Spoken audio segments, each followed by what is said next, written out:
Folk radio for the masses. Headline edition, July 8, 1947. The Army Air Forces has announced that a flying disc has been found and is now in the possession of the Army. If the game is rigged, change the game.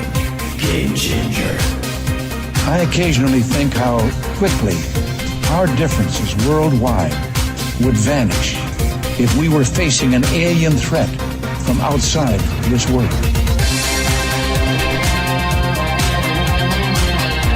This is Fade to Black with your host, Jimmy Church, on the Game Changer Radio Network and KGRA, the Global Radio Alliance. I need your help to get to the year 1985. You're listening to Fade to Black with Jimmy Church on the Game Changer Network.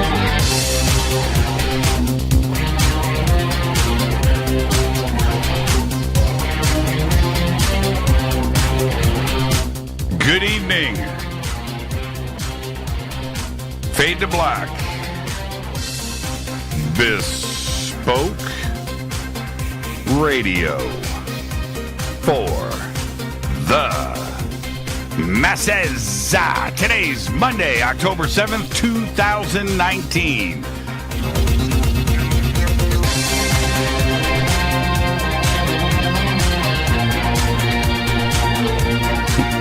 $281 days into the new year. Just 84 days left. We are live from a bunker somewhere in the middle of beautiful downtown Burbank, California. And I would like to welcome everybody listening all around the world, all across the United States. Hither and thither, to and fro, back and forth, up and down, east and west, north and south, far and near. This is Fade to Black for KJCR, the Game Changer Network, and KGRA, the Planet. I am your host, Jimmy Church. What is cracking, everybody? How you doing? What an amazing week we've got coming up on this show. Kicking it off tonight on this Monday, Jacques Vallee and Alan Stivelman. They are both here to discuss their new film. It is called Witness of Another World. It's the amazing story of Juan Perez. All right, welcome back. Fade to Black. I am your host, Jimmy Church. Tonight, Alan Stivelman is here with Jacques Vallee. Tomorrow night on the show, right here, Michael Lee Hill. Wednesday night, it is Caroline Corey and her new film, Superhuman. Thursday night is Fader Night, open lines all night long, and then I'm over at Coast to Coast this weekend. All right. Tonight, our guests are Jacques Vallee and Alan Stivelman. Alan is the director of the new film, Witness of Another World. It's an emotional story of a gaucho who at the age of 12 had a supernatural encounter that changed his life forever. It was premiered in cinemas in Spain, Paraguay, and Argentina, being the most watched documentary of the year. The film rights were then acquired by 1091 Media, formerly known as The Orchard, and it's going to be released in a couple of weeks on October 22nd. Witness of Another World features Jacques Vallee. Now, Dr. Vallée, who brings vast experience and an international reputation to the subject of UFOs, met Juan back in 1980 in Argentina shortly after his experience.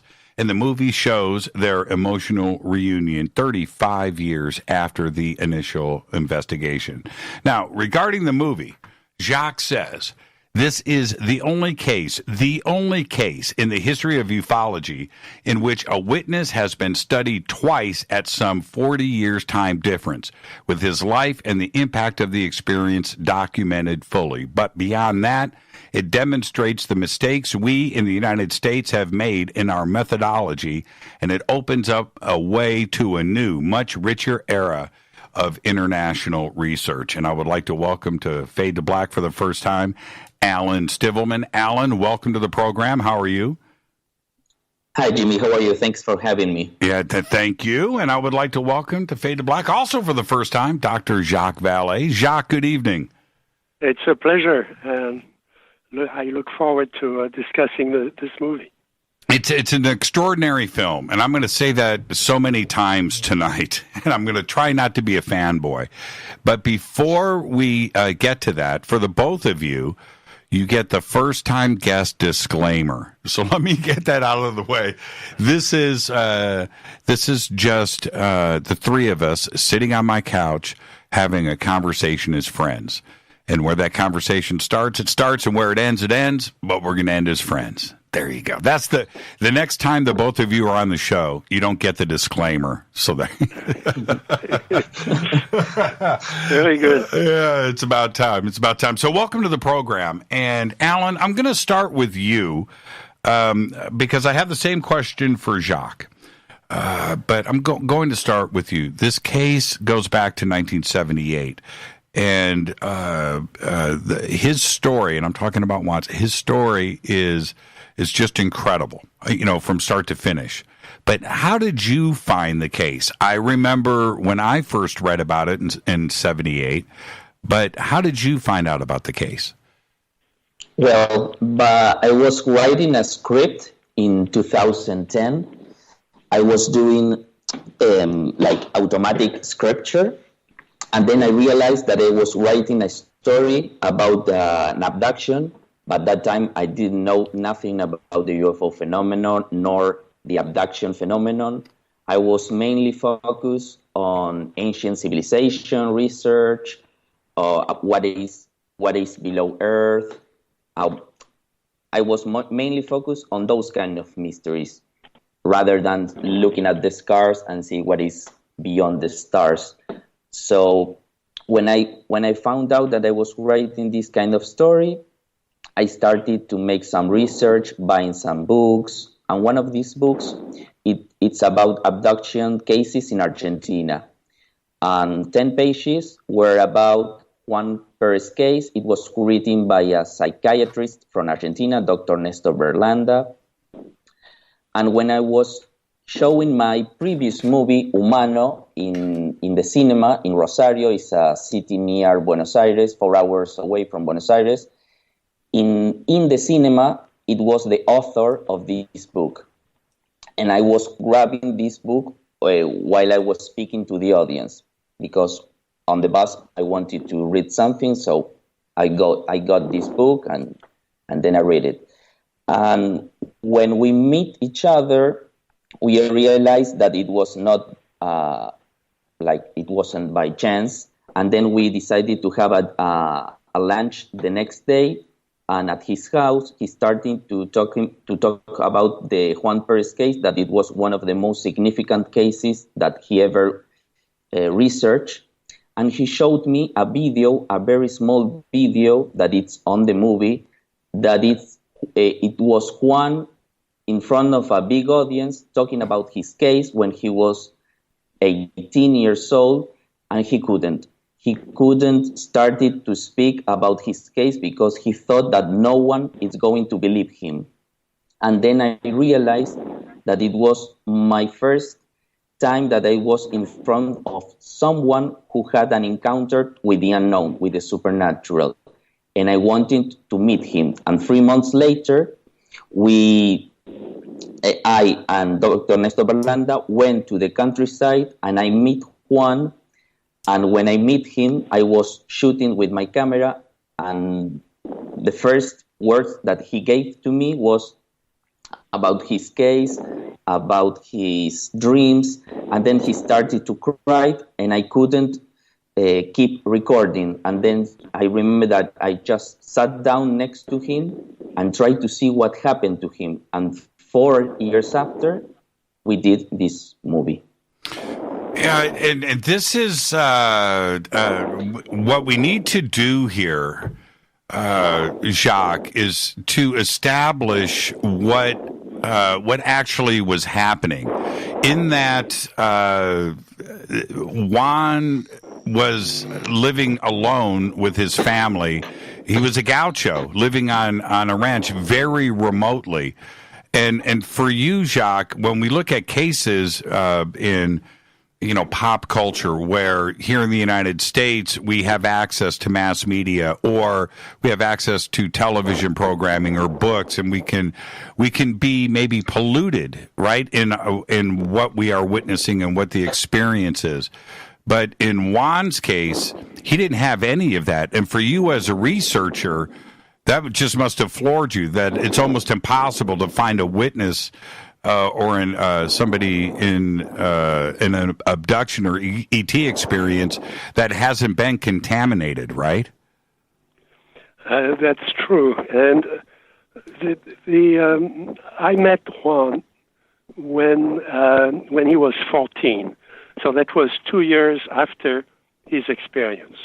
And the way that happened is that I had met a number of researchers from South America at a series of conferences, including conferences in Mexico that I participated in. And I met a leader of UFO research in Argentina named Fabio Serpa. And Fabio Serpa was a historian. He was very well organized. He had a team with him.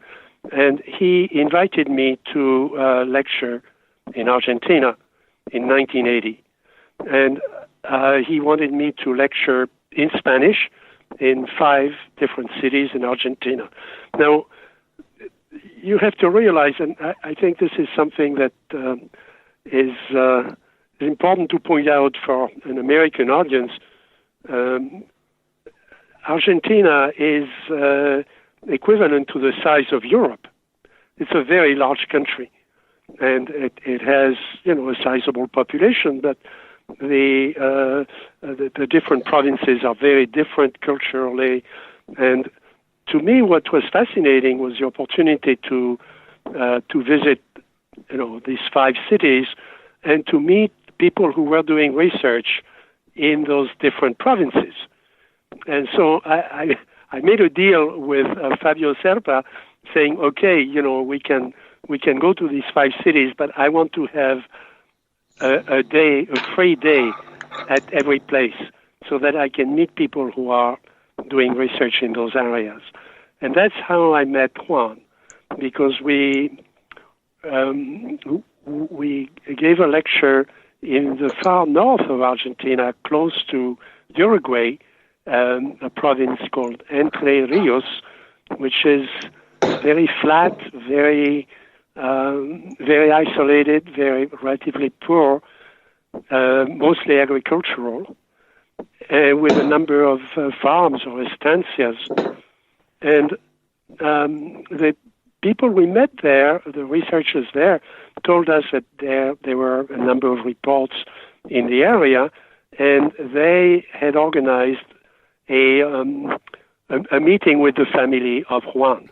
Now, Juan was then 14, and this was something I will always remember. I mentioned it in one of my books that, in fact, has been translated into Spanish. It was remarkable. We were invited by the family. I met his father. I met his mother, who is a full-blood Guarani Indian. I met his siblings, brothers and sisters, and we had a big lunch, and everybody was there. And the child was very quiet, very serious. My wife, Janine, was with me at the time. As you may know, I lost Janine about 10 years ago. But she was a child psychologist, and the teacher of Juan was there at the lunch as well. So she had a chance to ask, about Juan's work in school and his level of intelligence and his level, and this was an extraordinary experience. It was a beautiful child, beautiful family, and what he had seen was extraordinary. And that's what you will see in the film, that Alan has reconstructed very, very well. So I went away with that experience, with a few pictures I took, and we visited the site, and then I wrote about it, and I never forgot that case. And then, 3 years ago, I get a message on the internet from Alan, who says, I'm doing this movie. I've done a movie before called Humano about the traditions of Indians in Argentina and the mysticism associated with it.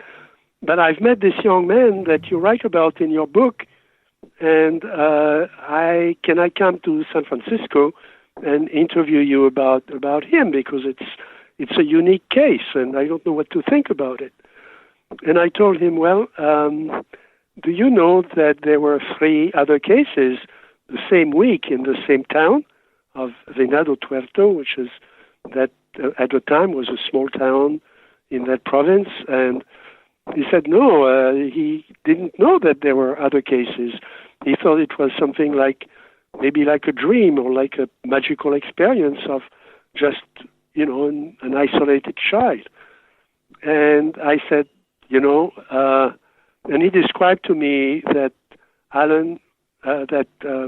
Juan was living alone, had been away from his family, was living in an isolated farmhouse, and was, in a very distraught state. And I thought, if I went there and I reconnected with him, that might help him. It might help him psychologically. It would be an emotional experience for me, of course, because it would reconnect me with the time when I was there and met that family. And I suggested that, that I come to Buenos Aires and that we organize a sort of reconnection with the case. And Alan liked the idea, and that's what the movie is showing. Jacques, I wanted to ask you, one of the obvious questions, but for you as a researcher, where you have been looking into not only the UFO and ET question, but different aspects of what could actually be going on. You've heard just about everything and seen just about everything. Then you have this case of Juan Perez, where you must have looked around you and said to yourself, and I'm not being cavalier, Jacques, I'm being very serious. I understand. I follow you. Yeah, that you had to look around and go, well, he didn't go see Close Encounters of the Third Kind at the local theater, right? He doesn't have access to this, but there are things that he's talking about here that could only have come from an actual experience. Did you ask yourself those questions? Yes, of course. And what was important, people think of me as a theoretician because I was trained in astronomy. I've done a lot of computer stuff and looking at statistics and everything else and AI. But I've spent a lot of time in the field, and that's really, both in Argentina. I've gone there twice. I've gone 4 times to Brazil, to different places in Brazil. I've got to Russia 6 times. And, of course, I follow the situation in France and Europe, where I go frequently. And that's what, these people were there. I mean, they had the experience. I didn't. I had an experience of mine, as you know, when I was a teenager in France. But to really understand what's going on, I can't make it up. I have to talk to the people who were there and try to understand, to put it in the context of their family, and here, thanks to Alan, we have the opportunity to see the impact on the life of this child when he grew up and on the impact on him now as a man. And it's a very emotional, that movie would be a great movie even if it hadn't anything to do with UFOs. Right. I mean, the UFOs add the mystery But the human experience is extraordinary. The last 10 minutes of the film, Alan, well done. The last 10 minutes. In fact, the last 15 seconds of the film is extraordinary. And Alan, okay, let's talk about the audience right now is now intrigued, but they actually don't know what happened to Juan Perez that morning in September of 1978. And you had to recreate that for the film, which, by the way, well done. What happened? We'll just start with the basics. He goes out. He gets on his horse. He's the son of a gaucho. He's a gaucho. He doesn't have a choice. He's a cowboy, and he gets on his horse on his family's ranch and heads out. What happens next? Well, it was 6 o'clock in the morning, as the usual things to do before to go to the school was to do some works in the countryside, in the farm. So every day, his father, that was very strict with him, told him to go to find a herd of horses, and then he climbs up of his horse Cometa, and goes straight to the forest to find those horses. But while he was riding, he finds out that above his head there were 3 lights that were doing like a frenetic dance. He got his horse got really scared, and he thought that he will get injured. Juan thought that, and then he got back to his house and told his father that he found that 3 lights were dancing above his head. And his father ignored him completely and told him that you should go and find those horses, and that's it. Don't bother me. And then he goes back, and then he found a big fog. It was not the typical fog in the morning. It was another kind of texture it had. And then he crossed the fog, and he found that a big, like it was something like similar to, he thought that what he was seeing, it was a tractor or a house for the workers of the farm. He didn't realize that he was seeing like a UFO, but the shape of that object, it was round and it was landed on the earth, on the ground. And then his horse didn't want to go further. And then Juan jumps out of the horse and he goes like very slowly to that ship. Then suddenly the door opens up and there is a very tall being, like 2.5 meters or 3 meters, that was saying like inviting him to come and enter that ship.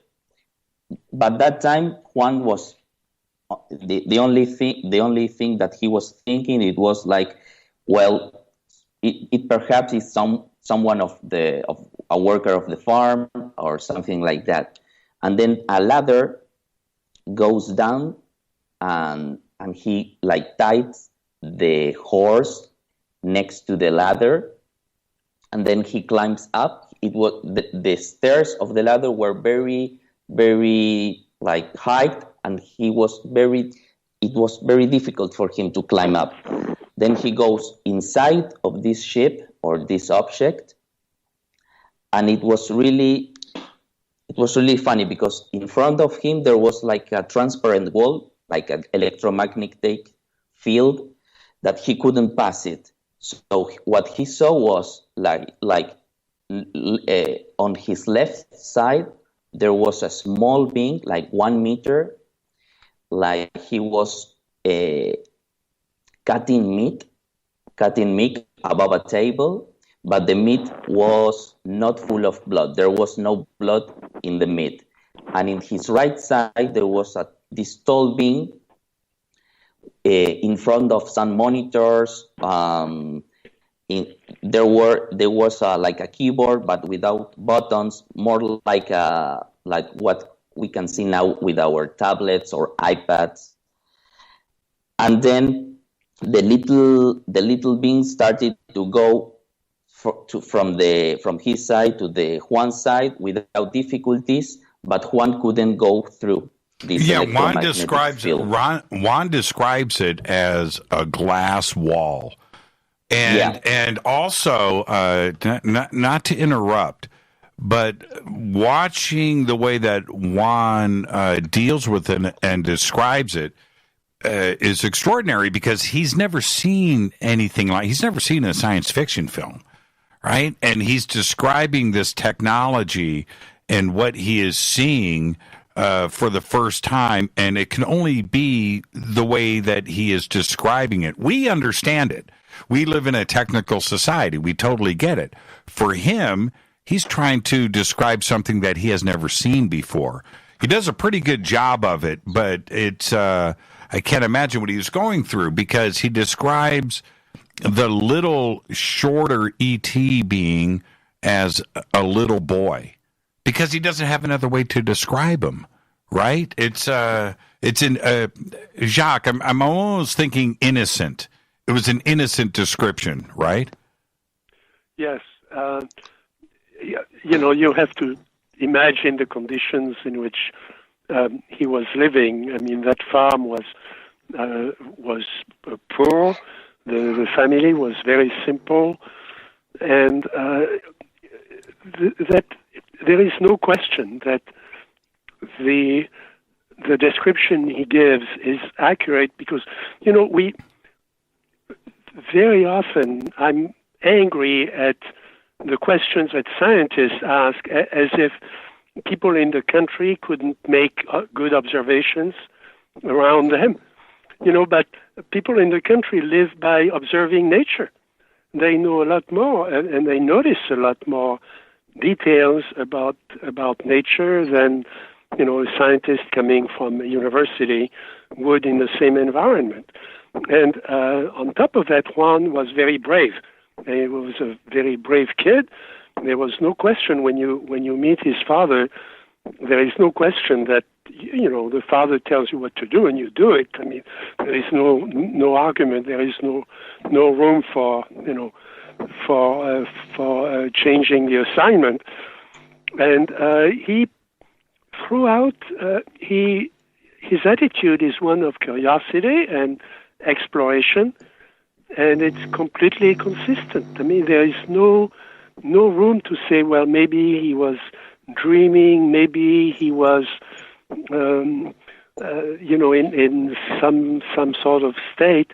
The whole description is logical. It's logical, and at the same time, it makes no sense. I mean, who are these beings?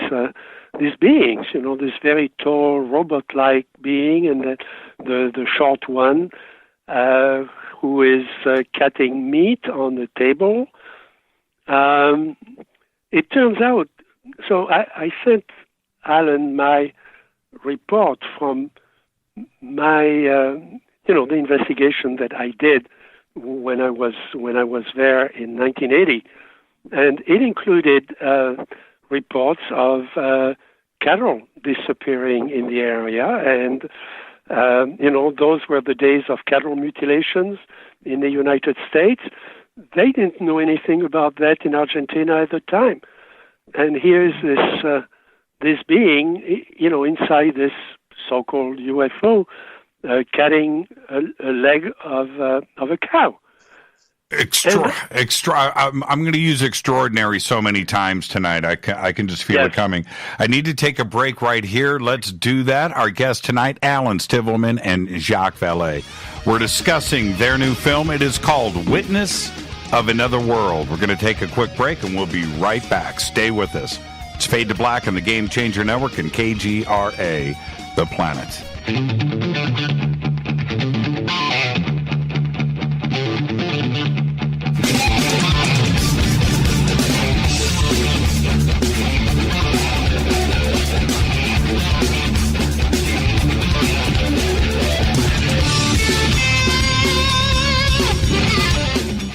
All right, Welcome back. Fade to Black. I'm your host, Jimmy Church. Tonight, it is Alan Stivelman and Jacques Vallee discussing the new film, Witness of Another World. Tomorrow night, Michael Lee Hill is back joining us.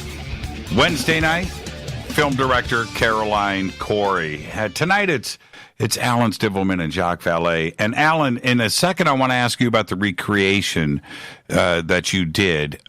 Before we get to that, Jacques, after this goes down, Juan doesn't understand anything. One thing is for sure. He doesn't know if he is going to expose his family to this. Is this a dream? Is he crazy? He doesn't know how to approach this, and there isn't a local support group or anybody for him to turn to, is there? No, and for the family, this is part of the Latin culture. The reputation of the family is now at stake. Neighbors know that something happened, and it's strange. The reputation of the farm is in question. So and I didn't realize it at the time, but that's very clear from the picture that Alan, painted when he wrote to me, that he was pushed, somewhat estranged from his family over the years. And of course, when Alan met him, he was living by himself, surrounded with animals, in an isolated farm, hiring himself out to owners of properties around the area and making very poor living this way. And Alan, now you needed to capture this on film. You need to capture the remoteness and the emotional aspect of what Juan was going through, and these amazing questions that he's forced into at a very young age to ask himself. He's got to do some self-analysis here. How were you able to approach this? It's done really well in the film, but as a filmmaker, this is very difficult. Well, it's a good question, because at the early stage of this project, I was more intrigued on trying to find evidence of what we were dealing with this UFO phenomenon, or trying to explain what is the UFO phenomenon, or try at least to get some other kind of answer rather than the extraterrestrial hypothesis. But then when I started to work with Juan, I realized that I was dealing with a broken man. So I prefer to help this man to try to find answers on his nightmare, because the only question that he was asking himself was, why this happened to me? Why to me?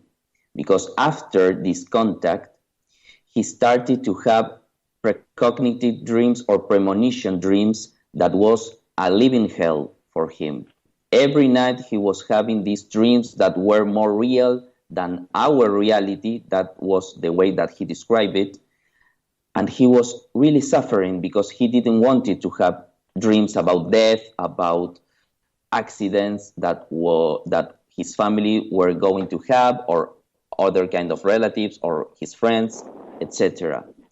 So instead of trying to find evidence about the UFO phenomenon, I tried just to focus on the human aspect of this phenomenon.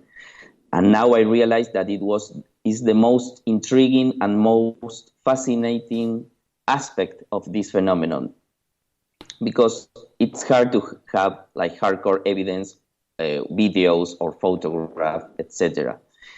But I prefer to stay just in the human aspect, and I try to portray the way of living of Juan the best I can, and that's the nature of the film, a truly message about an extraordinary case on a Juan Perez because his name is like the same as a John Doe. It's something like an extraordinary case happened to a John Doe, to a known one. So that's the way of summarizing this. There's another part of this. It's the foundation of the story, which is Juan and his family. He's a gaucho. He's a cowboy living remotely, not isolated, but living remotely. It's not like he's in the suburb of Buenos Aires. Right? Yeah. And he is, him and his family are sturdy folks where they live off the land. They're strong people. And this is somebody that lives that life. You know, he's a very strong, you're a survivor out there. It's not an easy life. And here is somebody that lives this life and he's sitting next to you crying, right? Where he's that type of he's a conflict of his own world, right? On one side he's a gaucho and he's this strong person, and on the other side he's been brought to tears. What was that like for you to experience that? Well, for me it was very emotional to make this film, and because I have to deal with my own questions, my own way of express myself. And I found out that sitting next to him, I learned a lot of things. Mostly, I learned to trust to another person that I never met.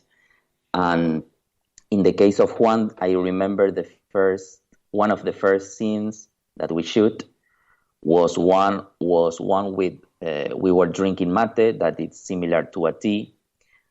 And then I started to ask questions about his dreams, about this phenomenon. And then 1 minute after, he started to cry. And it was really hard for me because I didn't know what to do. When I studied film arts, I didn't have like a class, what to do when actors or interviewers start to cry. So I just froze. I just froze myself. And the next day, I started to change every scene and every question. And like I shift all my questions and my scenes in order to help Juan. So that's when I wrote to Jacques, when I showed to Juan some videos about my trip to Paraguay, when I asked some shamans what happened to Juan, how can we help it, because Juan had Guarani roots. With the Guaranis, it's one of the most important indigenous tribes in South America. And Jacques, there's another interesting twist to all of this. For you as a researcher, there were 2 or 3 other cases, sightings in this town, very small town, in and around Juan's sighting. Can you take us through that? And as a researcher, how did you feel about that, where you had some independent evidence here that would support not only Juan's experience, but the other part of it and the contact that Juan had, because the other sightings didn't have the direct contact, did they?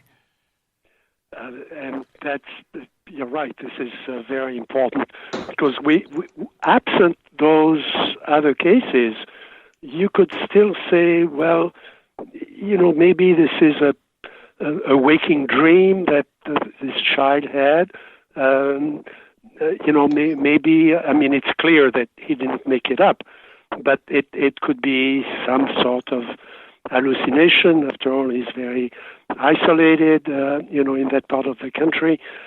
But the fact is that there were these 3 other cases where adults, men, all 3 were men, who were either going to work or coming back from work, and saw lights. And Alan did a wonderful job of finding them and re-interviewing them, and you can see the emotion also in their testimony that they couldn't explain what it was, and you can see the fear in these people who by now are professional people, and they have a family, they have a job, they have a business. And when Alan interviews them on the film, you can feel that sense of mystery coming back. And this was, again, the same week.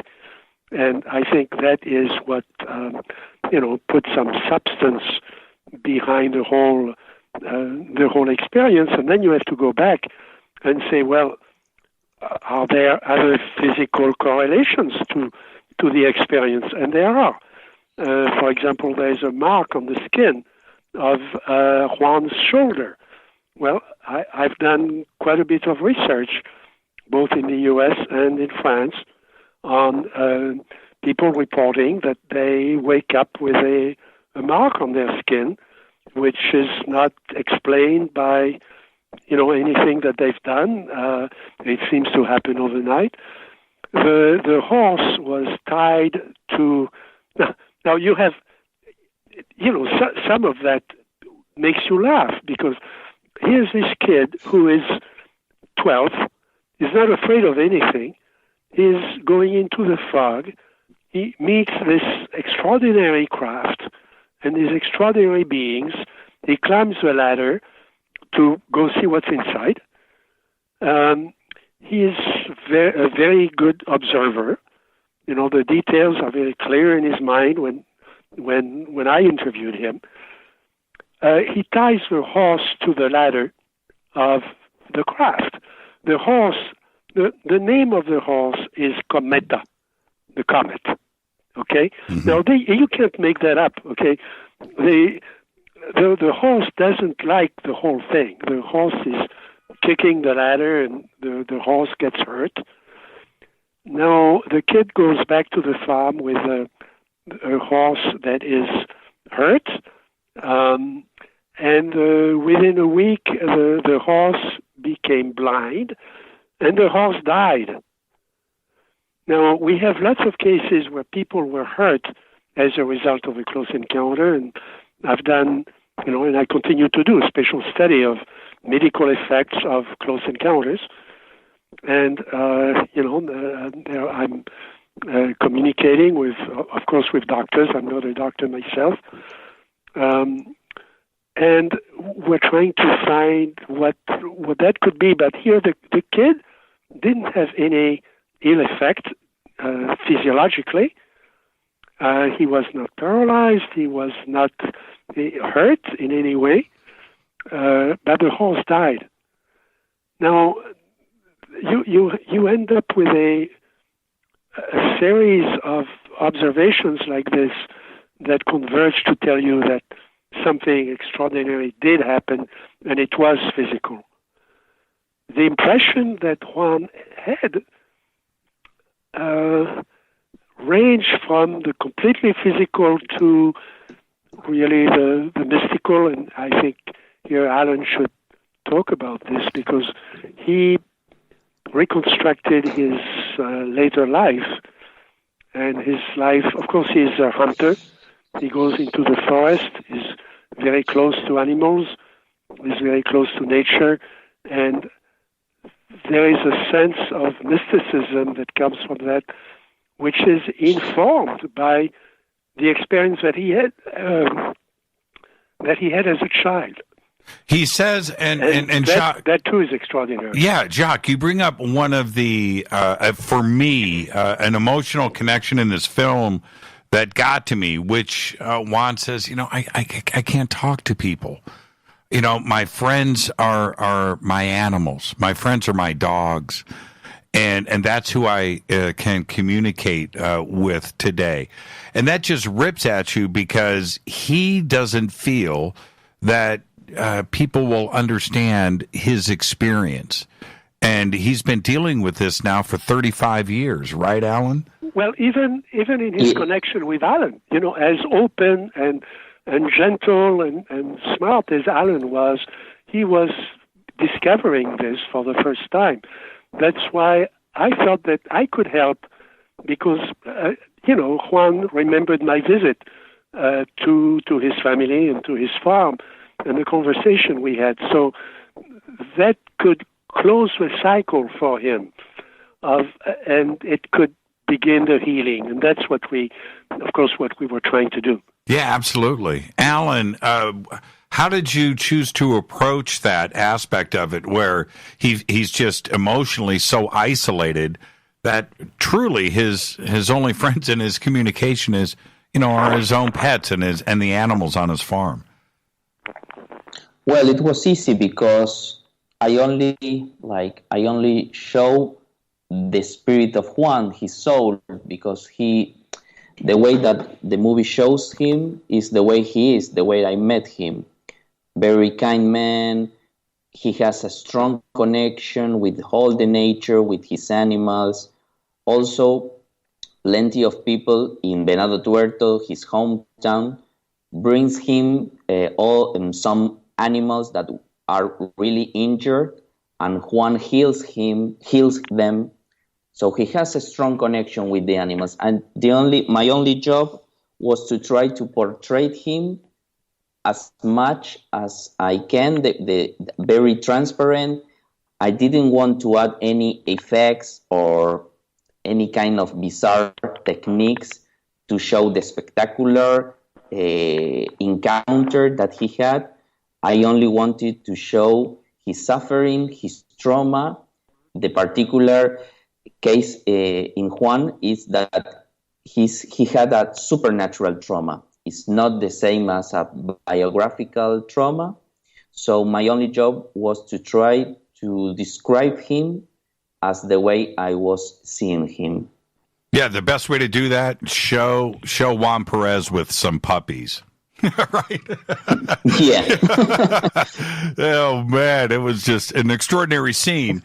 Now, okay, we need to get straight into the other part of this experience, which is the visions of the future. Take us through that, Alan. What was he experiencing in these dreams? And he describes them, if I'm not mistaken, as real. He felt that these were real. He's had dreams, but these dreams were different, right? Well, he sometimes it's hard for him to explain his experiences, but the way he described them is like we have this reality when we are awake, no? So Juan told me that his dreams were more real than our reality. Because he knows how to distinguish two kinds of dreams, the regular dream and these kind of dreams. But the trigger is when he dreams on his right side, he goes into these dreams that are more real than our reality.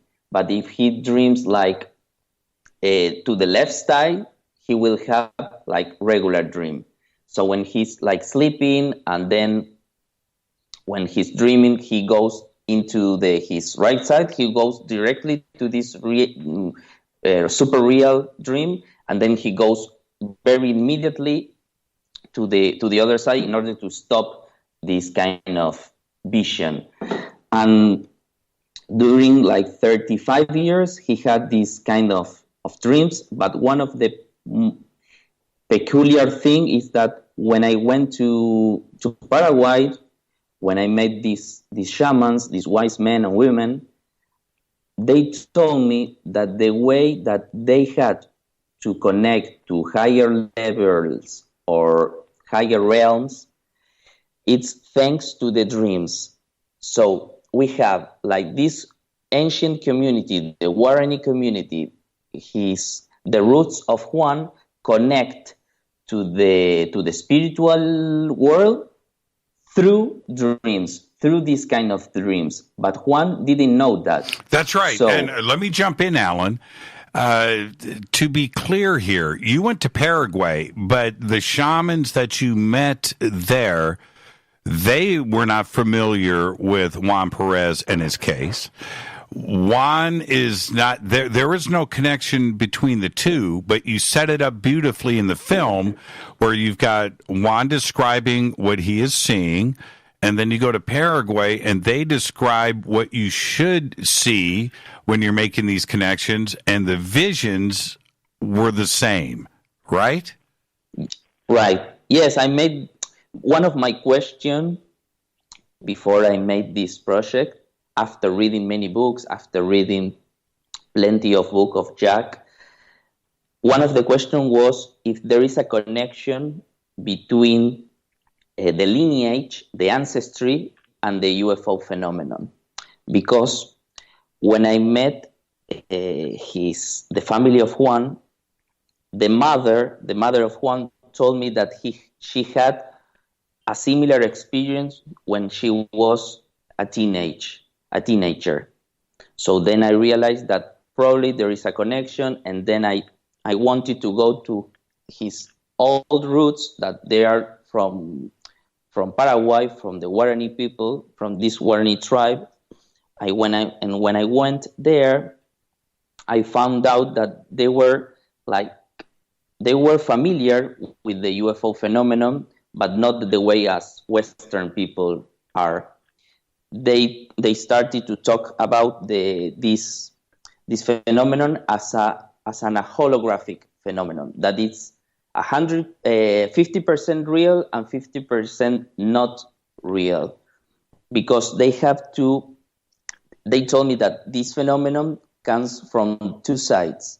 One side represents the evilness, and the other side represents the goodness. So they have to confront this light or this ship or whatever, and start to obligate them to show the real shape of this form. It's really hard to explain, but when they were telling me this experience, I remember all the books of Jacques and started to say, okay, they are telling me the same thing that Jacques described in his books. This is amazing. I have to record this. And that's the background of this story. And now when we come back after the break, we're going to get into, without giving the film away, but the way that you helped achieve this closure. It's a fascinating thing to watch, and you captured it really well. And of course, the reuniting of Jacques and Juan, which we'll get into right after the break. I can't imagine, Jacques, emotionally, not only for you, but for Juan, what that must have been like. And it's captured in the film, and we'll discuss all of that when we come back after this short break. This is Fade to Black. I am your host, Jimmy Church. It's not going to take long, and we'll be right back to it. Fade to Black and the Game Changer Network. Stay with us.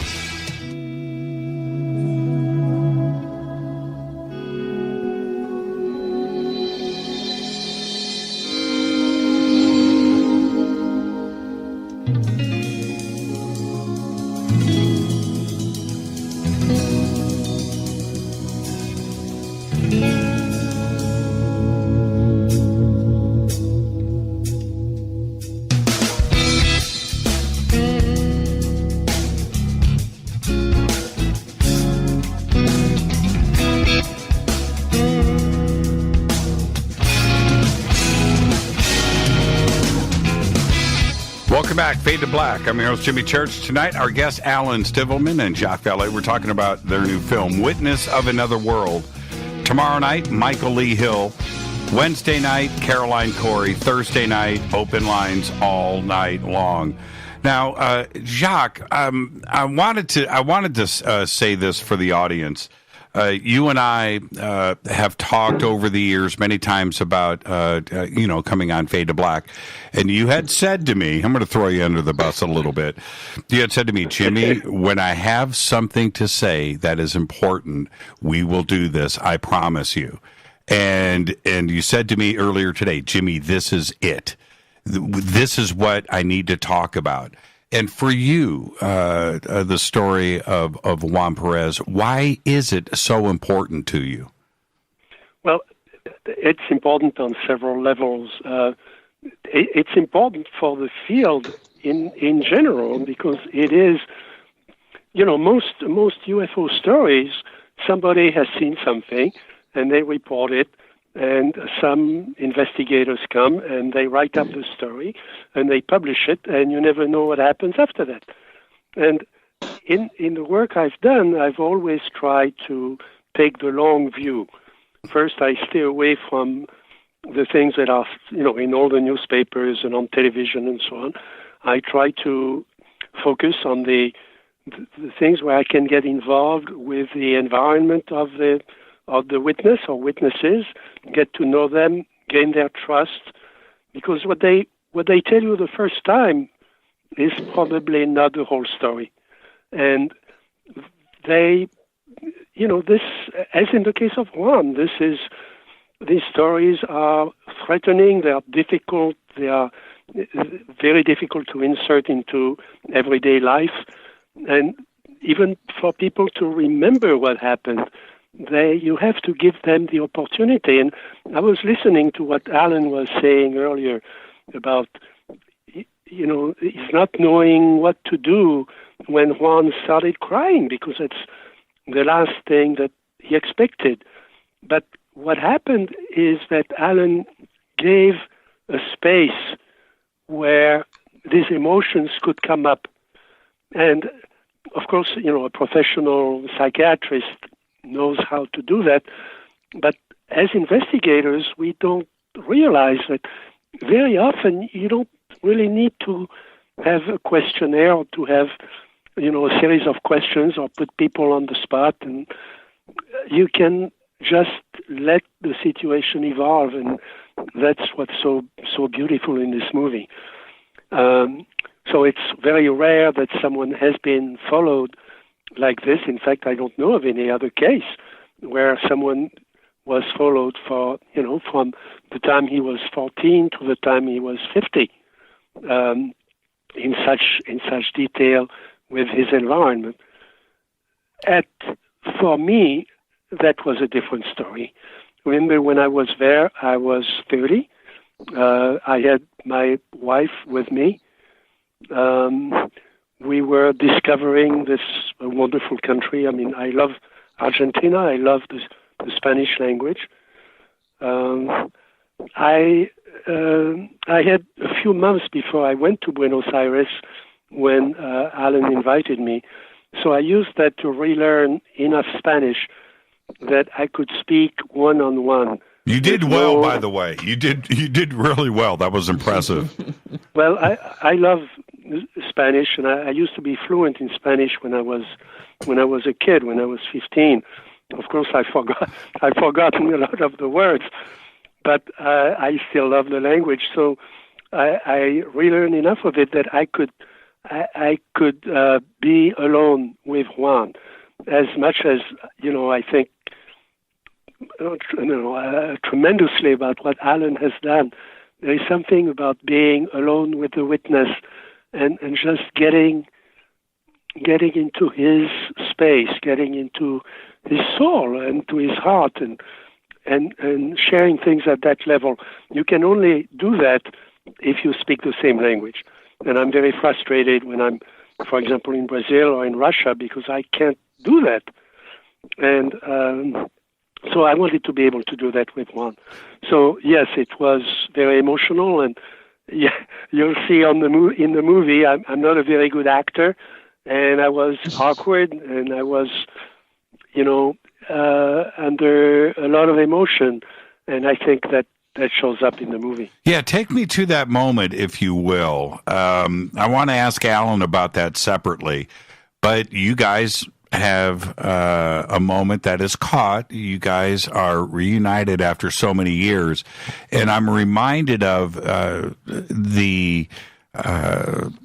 Juan is now an adult, right? But he still he's a big guy. Right, he's a big guy, but he still has the same face. He still has the same eyes. And you, the reaction that both of you said to each other at that moment was very honest. Take me through that moment. What were you feeling emotionally when you guys finally reconnected? Well, we embraced, and to me, it was not just the memory of Juan, but the memory of everything that happened the first time I was there. And, knowing that this summed up his entire experience, and he was very open and very welcoming. So it was easy, but it also brought up a lot of things. I mean, when the first time I was in Argentina, again, I was with Janine, I was with my wife that I had lost, and I had the feeling that she was with me, that this was something that she would have wanted me to do, to close that cycle, to close that loop. You said to Juan, you're grown up. But Juan turns to you and says, "You still look the same."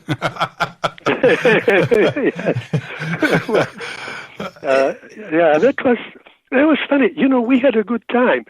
I don't want to give the impression that this was just so emotional that everybody was crying. I mean, we had a good time. It was a joyous, I think, for both of us. I think it was a joyous reunion. It was the same thing with his family. His father was still alive.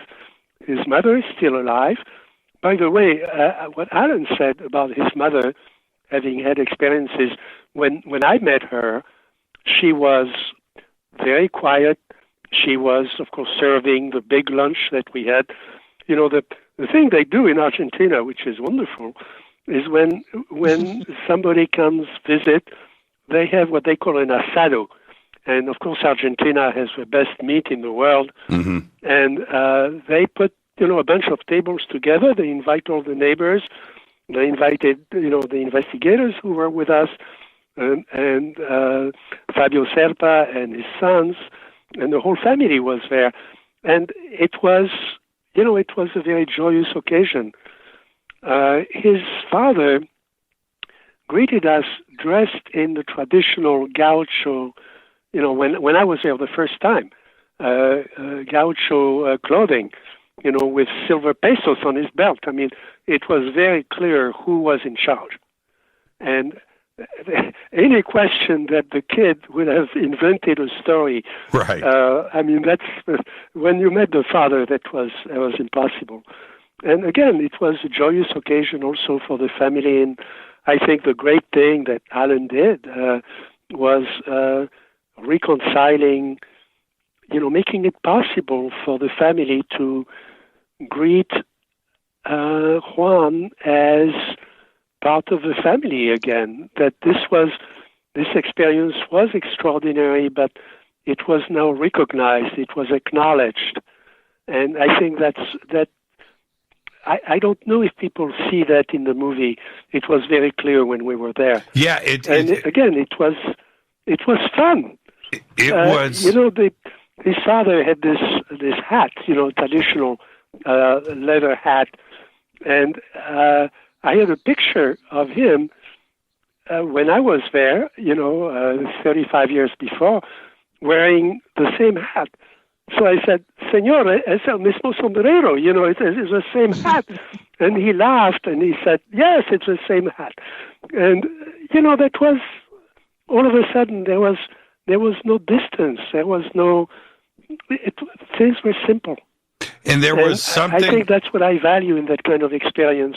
That's the part that's extraordinary. Yes, and there was a change. Alan, I have to ask you about this because you met Juan early on. You're making this film, and during the film, you start to see a different Juan. There's a Juan in the beginning, there's a Juan in the middle, and there's a Juan at the end. There's a transformation that happens with him. And I feel in the film, it started with the reuniting of Jacques and Juan. You see this change in him personally. Is that what you were capturing? Did you feel that too? Yes, of course. And we all felt it because one of the things that we did is to shoot this film in a whole year. We didn't take like 3 weeks or 4 weeks to make this documentary and that's it, because one of our mission was to help Juan. So in order to help him, we need time. So when we received the response from Jacques saying that he's coming to Argentina, it was one of the best gifts that I've ever had, and the movie also. And the whole script and the whole movie changed, because now we have like one of the most important scenes is this reunion that I was very nervous, but that time sitting next to Jack, waiting to Juan to come.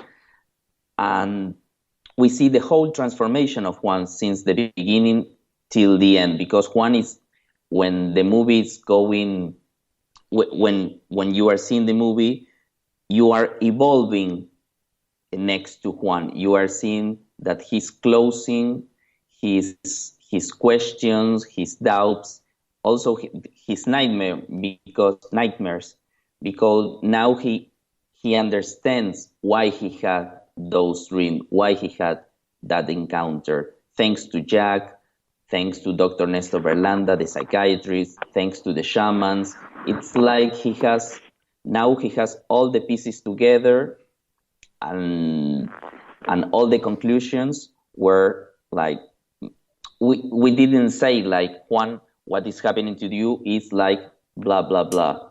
He made all those conclusions. We just like brings all the pieces, and the rest of the game was up to him. Now, I want to get into some specifics about these visions of the future that Juan was having. We've mentioned them a few times tonight, but specifically, what was reoccurring is he was seeing a darkness, a dark scene, a dark wall, a dark world. He says this over and over again. It's very traumatic, not only as a viewer of watching this film, but for him. They were happening over and over again. Certainly some of these answers happened in Paraguay. We'll get to that in a second. But these visions, what were they, Alan? Well, it's hard for me to answer that question because it was really hard for me to understand it. But I like to see those visions or the dream world as a symbol, not a literal world. Probably, if we see the way we treat our earth, our nature, that kind of vision is not away from our reality of our present time. So Juan was having this like kind of dream very repeatedly, and he was really suffering because it's not a good image to have.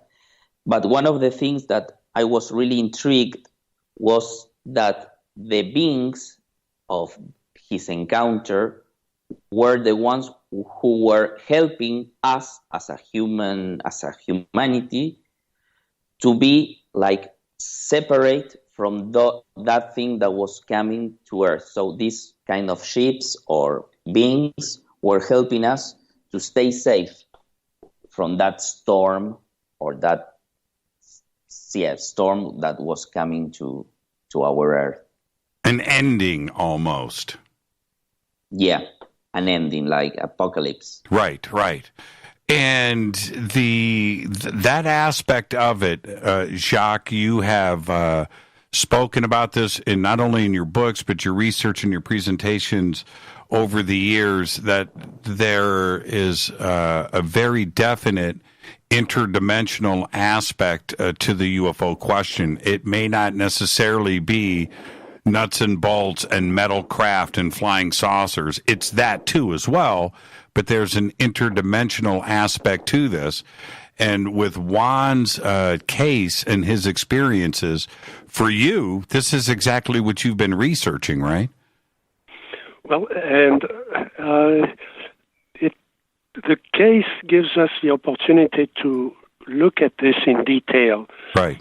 And through Juan's reactions, there is a scene that I hadn't really paid too much attention to the first time, but when you see the movie again, and by the way, we should tell people when they can see the movie. I mean, it's going to be on Netflix on the 22nd of October, yep. right? Yep.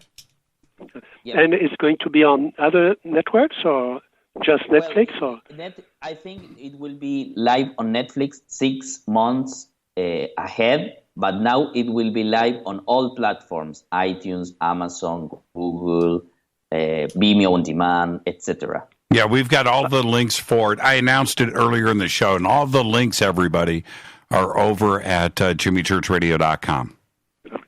So there's a scene where, and I think Alan was there at Juan's home, at Juan's isolated cabin there, and the evening comes, and Juan goes around the house, the cabin, carefully closing all the shutters, and he doesn't go out at night. Now, this is a hunter. This is a big guy. He's not afraid of anything. He's got 3 hunting dogs. He kills animals to feed himself, to get the meat. He's not somebody who is afraid. But here, he's almost like a child going around, carefully closing the shutters, and you hear some sounds outside, and you have a feeling that something is permanently lurking around and that he's aware of it, psychically aware of it. And that's a very interesting scene. The reaction, Juan's reaction to all that is very complex because he doesn't understand where it comes from. And that is so similar to so many close encounter cases where, as scientists, we try to measure things, we try to interpret it. Of course, there's the dominant theories that these are spaceships that come from a planet somewhere. And how can it be so intimate and so close to us and so ready to jump out, of the night? Spontaneously in a place like that. This is not like the Nimitz. This is not, we should apologize, with that story. It doesn't have all the things that people expect. It doesn't, the CIA isn't there. There is no cover-up. There is no aircraft carrier. There is no, no F-18 zipping around. There is no infrared camera. There is no recording of anything. It's just one man who is dealing with this in his life and in his environment, but in a way it's 10 times more powerful. It's strong. It is 10 times more powerful because you feel that presence, which is really all around us. It's not just, one case here and one case there. It's, and the best way I can explain it, and it's only a metaphor, it's not a physical theory, so, don't blame me for it, but it is as if there was another universe in another dimension coming close and interpenetrating with us. And when it does, it is physical. It leaves traces, it hurts people, or sometimes it helps them. There's another aspect to this, too, Alan. I wanted to ask you about the way that you presented the first encounter, or Juan's encounter with the craft in front of him, and the beings. You present them in as light beings almost, and that the craft isn't quite physical. It's not a shiny metal situation. It's almost glowing or transparent. I wanted to ask you, was that the way that Juan has always described this in the past? No, not the ship, and I think nor this being, because it's really hard to recreate as the way that Juan described it, and rather than to be literally with the reports of Juan, I prefer to try to not to show the phenomenon, to be like very blurry, very, very glow, because I didn't want to the audience or the spectators gets a specific idea of a shape, or mostly of what kind of shape that could this phenomenon have. So I prefer to stay a little bit away from that, and rather than to be specific or literally with Juan's report, I prefer to be more abstract rather than concrete. I got you. And Jacques, when you first interviewed Juan, did he describe an ascension or a descending aspect of the craft? Did he see it land? Did he see it take off? Did he see it fly? He saw it take off. And but remember, he was in a very thick sort of cloud of fog, and everything was sort of translucent, as Alan has shown very well. He couldn't see the entire shape. He only saw that opening and the ladder. And of course, when he went in, he saw inside that circular room. When he came out, there was a feeling. The communication seemed to be words that appeared in his brain. So it wasn't a verbal communication, but it was formulated in words and ideas that appeared in his brain as if it was really a telepathic channel. Mm-hmm. And there was a feeling that they had to take off. So, this is not really an abduction, because this kid, climbed that ladder to go see what was inside. And when he got the idea that they were going to take off, he left. So it's, in a way, it's a reverse of an abduction, okay? And you have to keep your sense of humor about this, because it's so bizarre. But it's bizarre because it's true. And he goes down the ladder. He gets a horse untied. The tall being is at the foot of the ladder, and they have a final communication, the two of them. And then he gets on the horse, rides into the fog, and the thing takes off behind him. And that's the end of the episode as it's recounted on the film. And I think it's described very well. Yeah, it is. And there's one, before we take our last break here, there's one thing that Juan says that is fascinating. He says that the beings told him, we got to go back to work. Right? What an amazing statement, that they're here doing business, right? I'm talking about E.T. That they're here working. That was just fascinating to me. Jacques, do you have a comment on that, or Alan? No, that's what he said.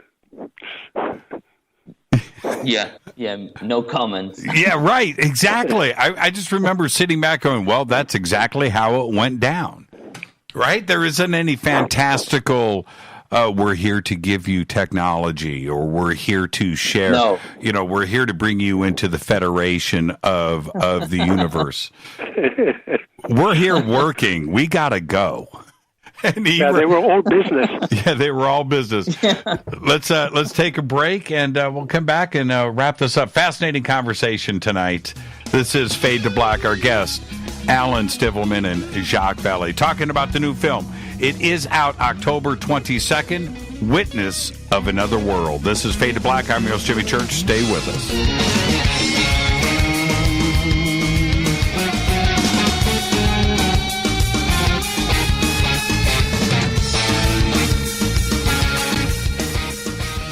Welcome back, Fade to Black.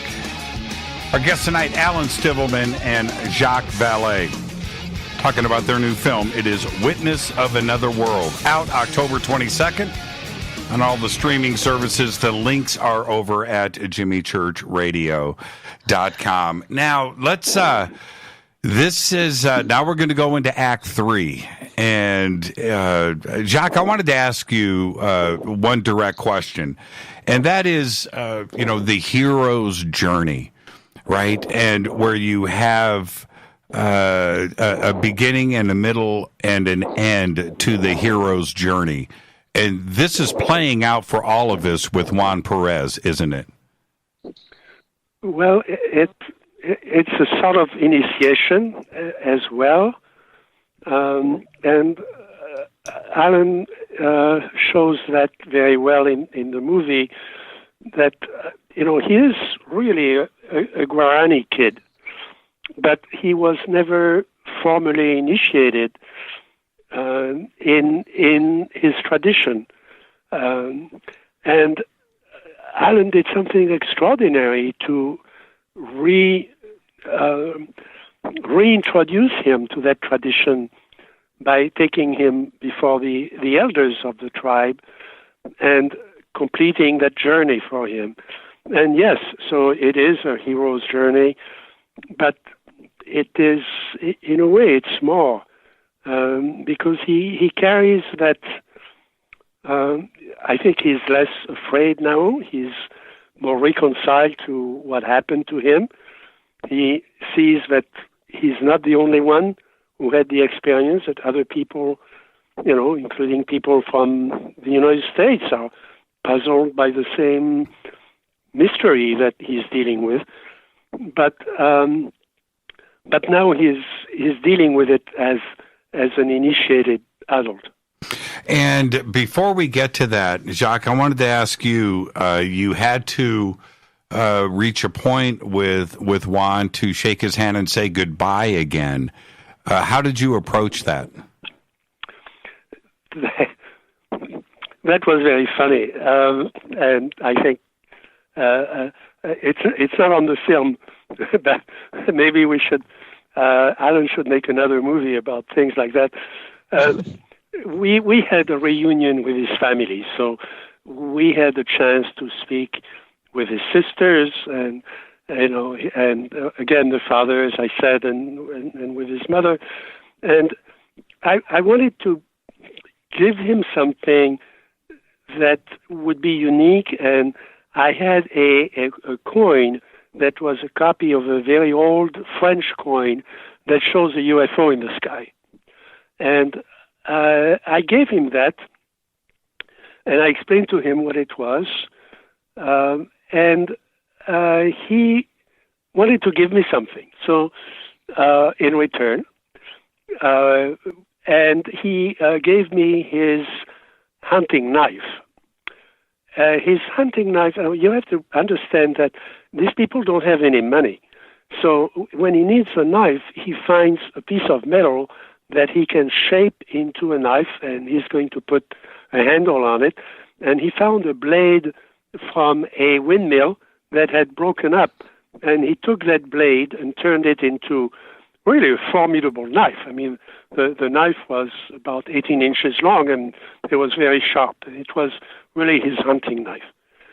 And I had to explain to him that, this was a very beautiful gift, but in Miami, I was going to go through U.S. Customs. Right. And they probably wouldn't like to see me, traveling with a hunting knife. And so I asked him as politely as I could if he could give me something else. And he gave me his canteen. When he goes out hunting, he goes out for 3 days and 3 nights into the forest.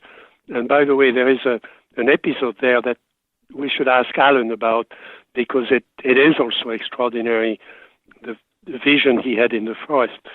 But he was hunting a wild pig at one time that charged against him and his dogs. And that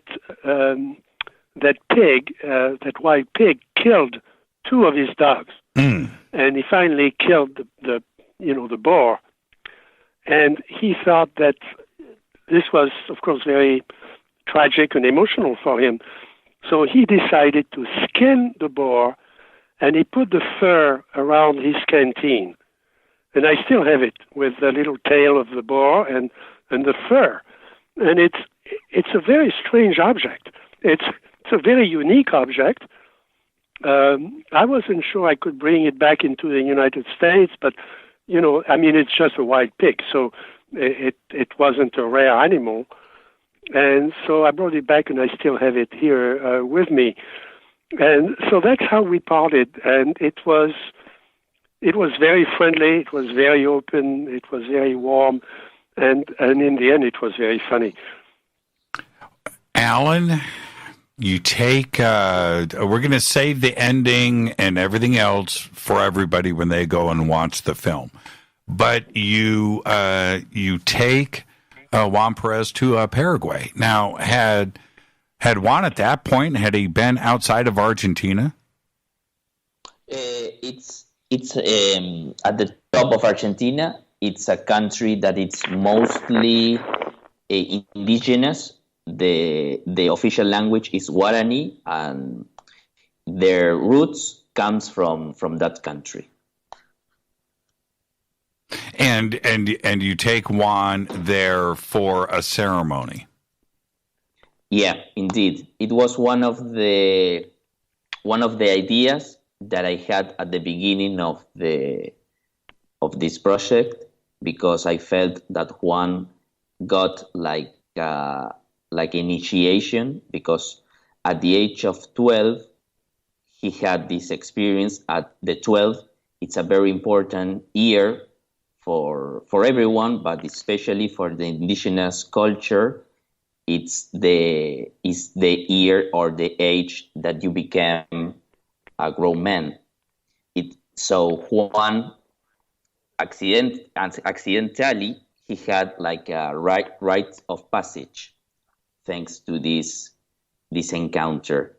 And one of the ideas was to make the mitacaraí. The mitacaraí, it's a ritual that once had after 3 days of dancing and singing, you get your inner name, your spiritual name, because for them everyone has like 2 names: the exterior name, like our name, and the inner name. And we'll save that. Don't say the name. Let everybody go and watch the film, because I couldn't wait for that moment to happen. Now, so we'll save all of that for everybody to go watch in the film. What I am interested in, save the big reveal, right? Because it's an extraordinary ending. But tell me about Juan's interactions that went on there with the shamans that isn't in the film. Did he have an opportunity to ask questions about his visions, and did he get answers from them? Yes, there were some times, but Juan was mainly focused on the interaction with the boys, with the girls, with the old guys that were from that community. It was really, for me, it was very emotional to see him interacting, because it felt that he was like recovering one part of his soul interacting with them. He took off his shoes, started to walk on the land, on the ground, like he belongs to that community for a long, long time. And the welcoming was very, very powerful because the elder Francisco, the grandfather Francisco, told all the community that everyone has to be with Juan at all times. No, Juan couldn't be alone in any minute. So you see, I saw Juan interacting with all the community at all times, and he had the opportunity to ask about his visions, about his dreams, and for them, these kind of supernatural things are pretty common. They are not scared of any kind of, like, they are not afraid of the unknown, and they just try to help him in a way that he can understand it by saying, like, for example, his grandfather, the grandfather of Juan, was the only one that had the Guarani roots on his blood. So he passed away when Juan was 10 years old. So Juan was really, really, really alone by that time. He was asking himself questions that, for example, what is life? Why this happened to me? Why my grandfather died? And the grandfather Francisco told Juan that by that time, Juan was finding himself, was trying to find himself by asking these kind of questions, probably in an unconscious level. And suddenly he had an answer, it was a supernatural answer. It was the spiritual world came to him in a bizarre way with two beings that he couldn't understand. He couldn't integrate that experience and the gift that he had after it, because Juan had these premonition dreams. So after 40 years, thanks to this journey that we made with the film, he could now integrate the whole experience that he had 40 years ago. There's one, I want everybody that watches this film to remember what I am going to say now. In the beginning of the film, I want you to look into Juan's eyes, because at the end of the film, his eyes change. At the end of the film, they are bright, they are alive.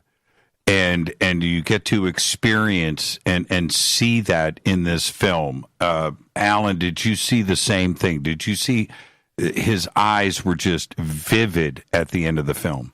Yeah. It's a different man, and I was really joy because I was part of this transformation. I was like the bridge that could help to Juan to close that circle. And I know that Jacques will agree with me that everyone that was involved in that movie closed some circles of our life. Yes, absolutely. Yeah, it's incredible to see. And for you, Jacques, for as long as you've known Juan, that transition was there, right? Did you see it in his eyes at the end of the film? I wasn't part of the trip to Paraguay, but already when there is a scene where we're all around Juan in the country, and drinking and talking, and Alan invites Juan to come to that initiation in Paraguay.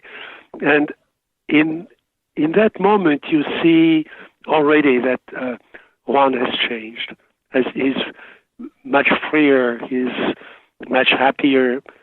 You see it in in the way he handles himself. He smiles for the first time during that scene, by the way. And I agree with you. And he also calls Alan the big man. Yes. That is a great scene. Well, that is a great scene. Okay, now let's shift gears a little bit, Jacques, while I have you for a few more short minutes here. You go back now, we're talking 4-5 decades of UFO research. And today, I think that we're at a little bit of a tipping point. The door is cracked open with this subject like never before. Did you ever feel that, going back to, the early 70s to where we are today, it's 2019, where the world, not just the United States, but around the world now, this is a global situation, that this subject now is freely discussed without cueing the X-Files music and people making jokes. Did you ever think that we would be at this point? How do you feel about that? I'm of two minds on this. Yes, the subject is now more accepted. Now, remember, we've gone to the moon. We're going to go back. The idea of life in the universe is much more open. What I'm afraid of is that the public will be captured by some easy answers. Now that people are looking at and say, "Oh yeah, well, we knew it all along. It's beings from another star somewhere," and I'm really afraid of that. People talk about disclosure. The question is disclosure of what? To me, there is no need for any announcement from the White House or anybody else. The phenomenon, the witnesses know that the phenomenon is real, and we have to be very careful not to jump to premature answers or to easy answers, because it's not easy. Well, you know how the UFO community and all of the researchers out there look up to you, Jacques, and listen to your words, and they listen very carefully. But I know that you're also very aware that those of us, myself included, in the UFO community, we all say, Jacques got the real stuff, right? Jacques knows things. And I said to you, if you remember, we were backstage and you and I were alone, and I tried to get some of these answers out of you privately. And do you have those secrets that are rumored out there about Jacques Vallee? Is there something that you know that you want us to know? What I know that is very precious to me is what I've learned from witnesses.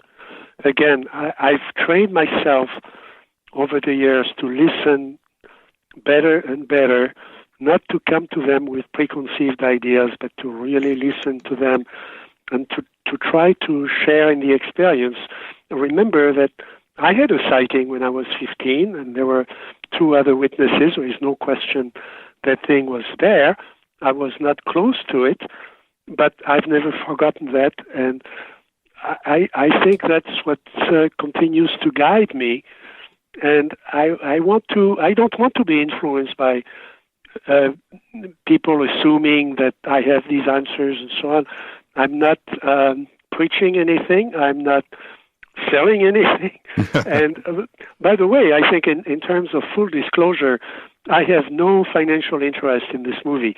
This is Alan's movie. I really wanted to.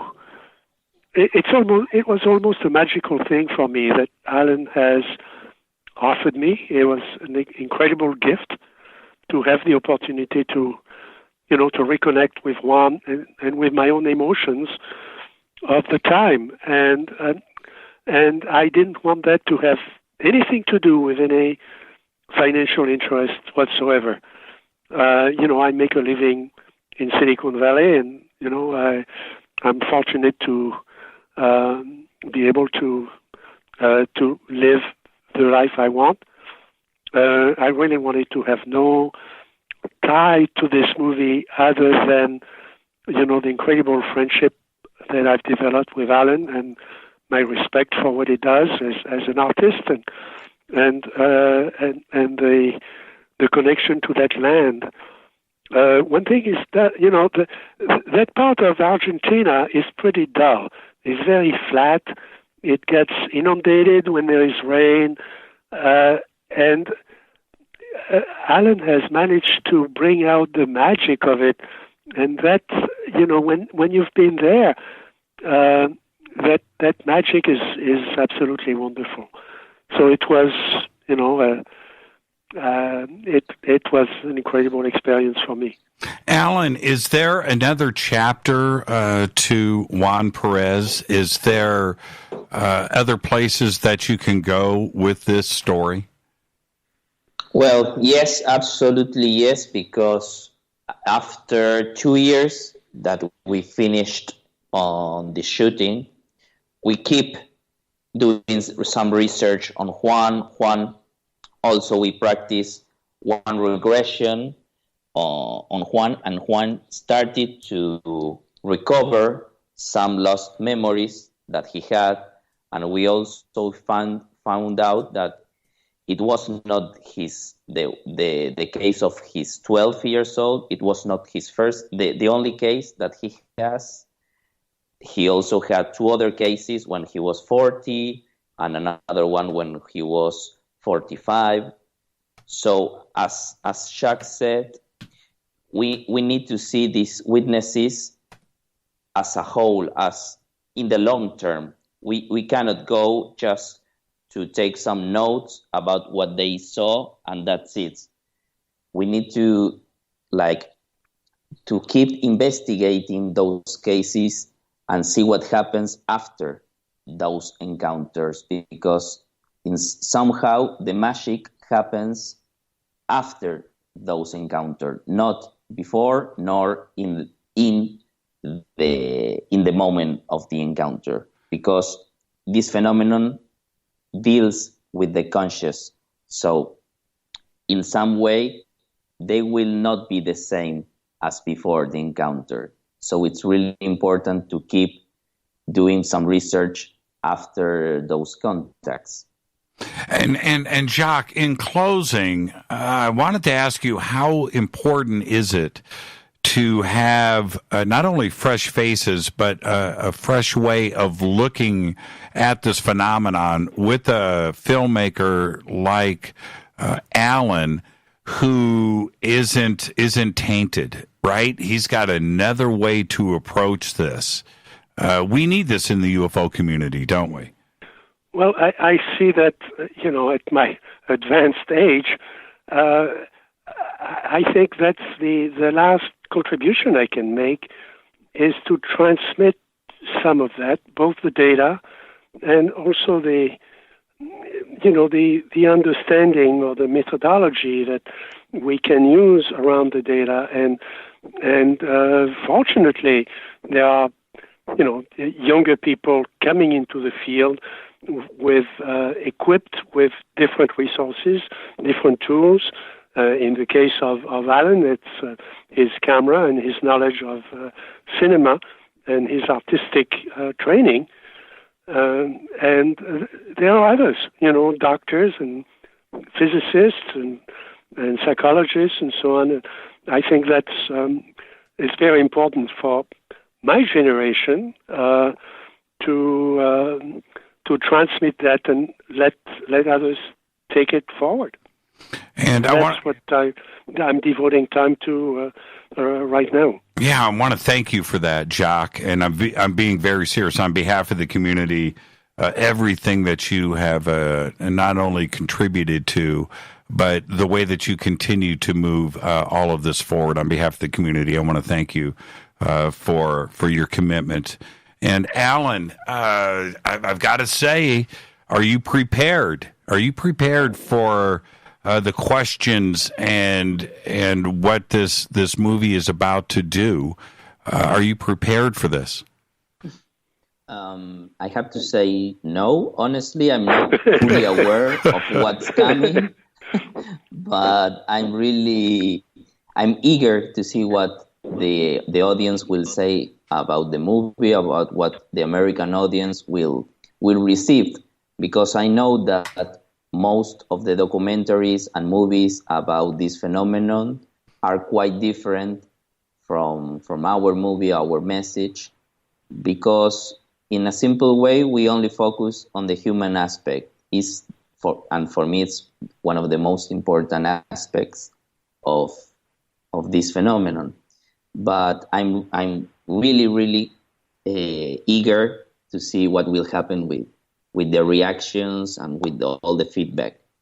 Congratulations. The film is extraordinary. And again, October 22nd is the worldwide release. All the links are over at jimmychurchradio.com. Jacques, Alan, thank you so much. Thank you, Thank you, Jimmy. Thank you very much. We'll speak soon. Thank you. Take care. Thank you. Jacques Vallee, Alan Stivelman, and I can't say it enough, the links are over at jimmychurchradio.com. The worldwide release is October 22nd. This is Fade to Black. I'm going to take a quick break. I'm going to come back and open up the phone lines, and I want to get everybody's reaction on this amazing conversation tonight. Thank you, Jacques. Thank you, Alan. I'm your host, Jimmy Church. This is Fade to Black. I'll be right back after this short break.